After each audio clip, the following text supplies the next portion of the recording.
ዙፋን ወንድሟን ንፋስ ተቀብዬ ልምጣ በማለት በረከትን ትታ በረከት ሂድ ወደ ቤት ግባላት ለምኞት በማለት እሷ ወደ ኋላ ከቀረች በኋላ የገጠማት እጅግ በጣም የሚያሳዝን ነገር ነው። ምኞት ቤቷ ውስጥ ጉድ ጉድ እያለች ባለ ሰዓት ድንገት ሳታስበው በር ይንኳኳል። ማን ነው በር የሚያንኳኳው? ምክንያቱም ቤተሰብ ቢሆን ራሳቸው ከፍተው ይገባሉ። ማን ሊያንኳኳ ይችላል? በማለት በመገረም ደግሞ ሲንኳኳ እባካችሁ ከፍታችሁ ግቡ፣ በሩ ክፍት ነው በማለት ብጠይቅም ከአንዴም ሁለት ሶስቴ ሲንኳኳ ክፍት ነው ግቡ በማለት ጮህ ብላ ስትናገር ወይዘሮ ማርታ በሩን ከፍታ ትገባና ስታያት እጅግ ትደነግጣለች። ምኞት ምን እንደደነገጠች እንዴት ማንም በሌለበት ሰዓት አድብታ መጣች የሚለው ነገር ጥያቄ ሆኖባታል። እንዲሁም የማርታ አስተያየት ከዚህ በፊትም እየተፈጠረ ነገር ስለነበር ለምን እንደዚህ ልትመጣ ቻለች በዚህን ሰዓት በሚለው ነገር እጅግ አስደንግጧታል።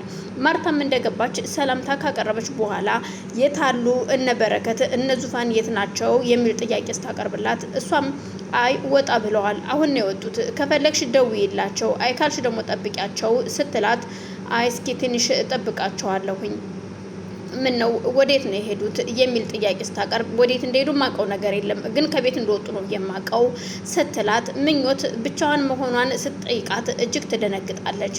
ግን ደግሞ ምንም አታመጣም ብላ አስባ ቁጭ ብላለች።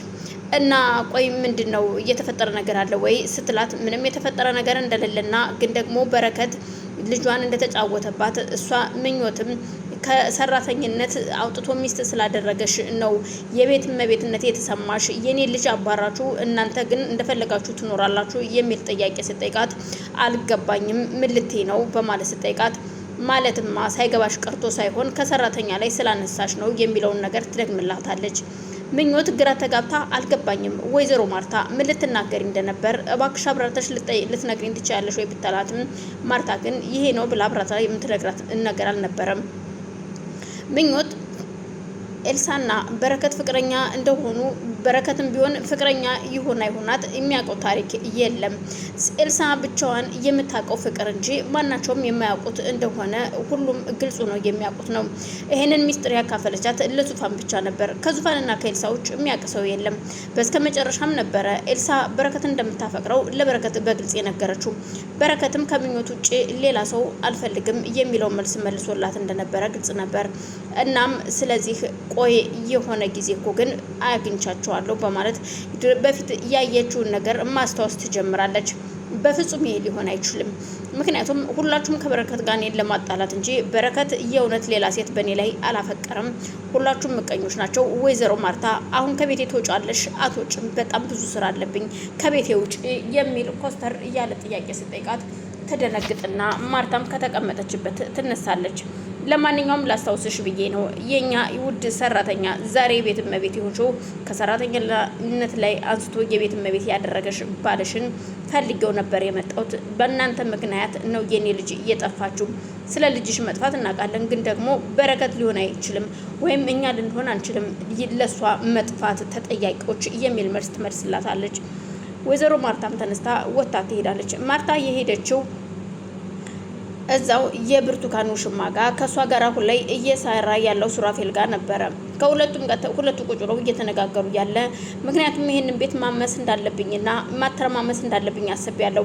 ስለዚህ ዛሬ የሆነ ስራ ትሰራለህ፣ አለበለዚያ ደግሞ ይሄንን የልጅ ጨዋታ ማቆም እችላለሁ ስትለው እና ምን እያልሽ ነው? ልታቆሚ? በፍጹም የጀመርኩትን ነገር ማቆም አልወድም። እኔ ሳልጨርስ ፍጻሜ ላይ ሳላደርስ አላቆምም።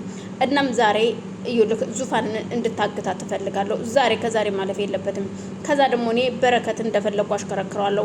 ከዛ ምኞትንም በዛ ሁሉንም እንዲህ ስናዘናጋቸው ምኞት ትታመምና ልቧ ይዟት ይሄዳል። ከዛም በኋላ እኔም በነፃነት ልጅን አገኛታለሁ ማለት ነው ስትለው አልገባኝም። ምክንያቱም ምኞት ትሞታለች በእነሱ መሀል። በረከትም እህቱን ለመፈለግ ወደዛ ወደዚህ ሲል ምኞትን ይረሳታል ስትለው በጣም ጥሩ ሀሳብ፣ እሱን ለኔ ተዩ፣ ዛሬ ዙፋንን ለኔ ተይልኝ ይላትና ዙፋንን ለማገት ከተነጋገሩም በኋላ እሱም እያሰበው ተሳካለትና ዙፋን ወክ አድርጋለሁ ብላ ከወንድሟ ተለይታ በመቅረቷ በጨለማ የተከተላት ያለ ሰው እንዳለ እያወቀች ግን ደግሞ በፍጥነት እየተራመደች እያለ እሱም በፍጥነት ተራምዶ በማደንዘዣ ይይዛታል። አፏን ሲያፈና ከተወሰነ ድምጿን እንዳታወጣ አፏን ይዟት ስለነበረ ሽታውም ሲያደንሳት ራሷን ስታስተወርቅ ነበረ ወደ አንድ መጋዘን ወስዶ እያስቀመጣት እጅና እግሯን አስሯት ከደቂቃዎች በኋላ ስትነቃ ያለችበትን ማመን ያቅታታል። ቆይ እኔ ማነኝ? እዚህ እንዴት ልመጣ ቻልኩ? የሚል ጥያቄ የሰው ያለ ድረሱልኝ ብትልም ለዙፋን ማንም የደረሰላት ሰው አልነበረም። በረከትም ቤት ከገባ በኋላ ምኞት የት ያለች ዙፋን ስትለው ትንሽ አየር ልቀበል ብላኝ ከኋላ ነች ብሏት ነበረ። ግን ሁለቱም እየጠበቋት እያለ እራትም እንብላ ሲሉ እሷ ትምጣ በማለት እንግዳውስ ወደ ውስጥ ገብተን ረፍት እናድርግ ቢሉም አንቺ ሂጂና ረፍት አድርጌ እኔ እህቴን እዚህ ጠብቃታለሁ ነበር ያላት። ምኞትም ወደ ክፍል ሄዳ ትንሽ ረፍት ካረገች በኋላ አልመጣችም ወይ ብላ ወደ ሳሎን ስትመጣ ዙፋን እንዳልመጣች ስትሰማ ግራ ይጋባሉ።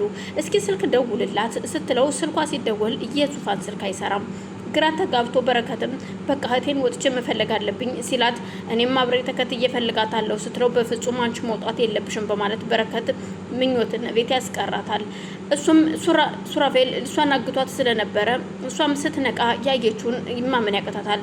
ሰዎችን ድረሱ ልምትል የሚደርስላት ሰው ስላልነበረ ያገታት ሰው ከኋላዋ ሆኖ ድምጹን እንዳይታወቅበት አፍንጫውን በልብስ እንኳን ቢይዘውም ድምጹን ግን እሷ ለመለየት ደቂቃም አልፈጀባትም።